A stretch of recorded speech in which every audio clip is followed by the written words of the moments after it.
ಕೊಡಗು ಜಿಲ್ಲೆಯಲ್ಲಿ ಕಳೆದ 2 ದಿನಗಳಿಂದ ಧಾರಾಕಾರ ಮಳೆ ಆಗ್ತಾ ಇದೆ. ಹಾಗಾಗಿ ಸಹಜವಾಗಿಯೇ ಜಿಲ್ಲೆಯ ವಿವಿಧೆಡೆ ಮಳೆ ಅವಾಂತರಗಳು ಕೂಡ ಮುಂದುವರೆದಿದೆ.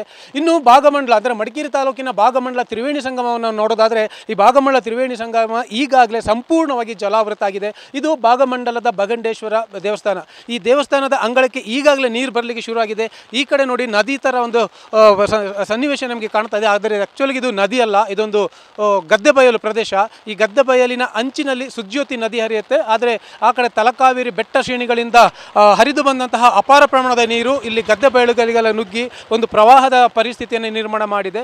ಇನ್ನು ಈ ಫ್ಲೈಓವರನ್ನು ದಾಟಿ ಈ ಕಡೆ ನೋಡೋದು ಆದರೆ ಇಲ್ಲಿ ಮಡಿಕೇರಿ ಭಾಗಮಂಡಲ ನಾಪೋಕ್ಲು ಸಂಪರ್ಕ ರಸ್ತೆ ಏನಿದೆ ಅದು ಸಂಪೂರ್ಣವಾಗಿ ಮುಳುಗಡೆ ಆಗಿದೆ. ಕೆಳಗಡೆ ರಸ್ತೆ ಏನಿದೆ ಅದು ರಸ್ತೆ ಮೇಲೆ ಸುಮಾರು 3 ರಿಂದ 4 ಅಡಿಗಳಷ್ಟು ನೀರಿರೋದನ್ನು ನಾವು ನೋಡಬಹುದು. ಆದರೆ ಓಡಾಡೋಕ್ಕೆ ಇಲ್ಲಿ ಈಗ ಮೇಲ್ಸೇತುವೆ ಇರೋದರಿಂದ ಜನರ ಓಡಾಡೋಕ್ಕೆ ಯಾವ ಸಮಸ್ಯೆಯೂ ಇಲ್ಲ. ಆದರೆ ಇನ್ನು ಈ ಕಡೆ ತ್ರಿವೇಣಿ ಸಂಗಮ ಸಂಪೂರ್ಣವಾಗಿ ಜಲಾವೃತ ಆಗಿರೋದನ್ನು ನಾವು ನೋಡ್ಬೋದು. ಈ ತ್ರಿವೇಣಿ ಸಂಗಮದ ಸಮೀಪದಲ್ಲಿ ಈಗ ಈ ವರ್ಷ ಅಷ್ಟೇ 1 ಕೋಟಿ ರೂಪಾಯಿ ವೆಚ್ಚದಲ್ಲಿ ಒಂದು ಆಕರ್ಷಕ ಉದ್ಯಾನವನವನ್ನು ಕೂಡ ನಿರ್ಮಾಣ ಮಾಡಲಾಗಿತ್ತು.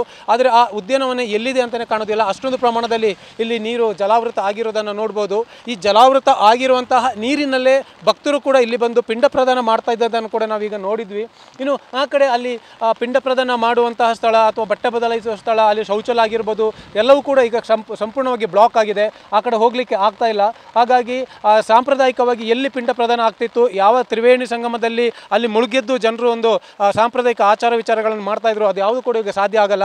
ಏನಿದ್ರು ಈ ಉದ್ಯಾನವನದ ಮೆಟ್ಟಿಲುಗಳ ಮೇಲೆ ಇರುವಂತಹ ಪ್ರವಾಹದ ನೀರಿನಲ್ಲಿ ನಿಂತು ತಮ್ಮ ಸಾಂಪ್ರದಾಯಿಕ ಆಚರಣೆಗಳನ್ನು ಮಾಡುವಂತಹ ಪರಿಸ್ಥಿತಿ ಬಂದಿದೆ.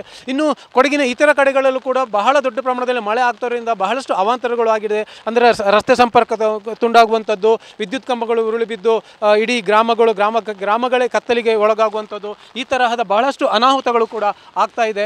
ಇದು ಮುಂಗಾರಿನ ವಾಡಿಕೆ ಮಳೆ ಆದರೂ ಕೂಡ ಕಳೆದ 2-3 ದಿನಗಳಿಂದ ಬಹಳಷ್ಟು ಪ್ರಮಾಣದಲ್ಲಿ ಮಳೆ ಆಗ್ತಿರೋದ್ರಿಂದ ಕೊಡಗು ಜಿಲ್ಲೆಯ ಜನಜೀವನ ಬಹುತೇಕ ಅಸ್ತವ್ಯಸ್ತ ಆಗಿದೆ ಅಂತಲೇ ಹೇಳ್ಬೋದು. ಕ್ಯಾಮರಾಮನ್ ನವೀನ್ ಜೊತೆ ಗೋಪಾಲ್ ಸೋಮಯ್ಯ, TV9 ಕೊಡಗು.